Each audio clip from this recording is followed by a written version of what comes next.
De brege bij Koortstertille is al jaren onvervanging ta. Rijkswettersteed joeg de brege over het Prinses Margrietkanaal een perilien nog koorde reed.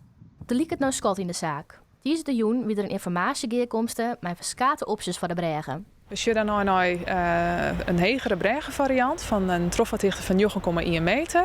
En we zien nu een brege van 7,4 meter, trofvatdichte en een aquaduct. Met een trogveerthichte van 9,1 meter kunnen binnenveertskippen trogvaren zonder dat de brege iepen hoegt. Maar er binnen meer oerwegings die het Rijkswettersteed mooi neemt in haar keuze. Bijvoorbeeld de nautische veiligheid, de stroming van de auto's op het dik. Hoe past het hier in het landschap is het belangrijk. Uiteindelijk wat binnen reacties vanuit de omjouwing erbij. Dat wegen we met elkaar aan en uiteraard de kosten. We hebben een budget van 24 miljoen. Er is al een paar jaar inrichtingsverkeer oer de brege. Benam omwenners hebben haar nocht van het wachten van een stoplicht. Hoe er nou vooruitgang is, wat Koortstertille nog wel even wachten voordat er een alternatief is. Over een jaar verwachten we dat we dan weten wat je komt. En daarna zit er dus nog een aardige tijd achter van wanneer hier naar je verbindingen gerealiseerd wordt.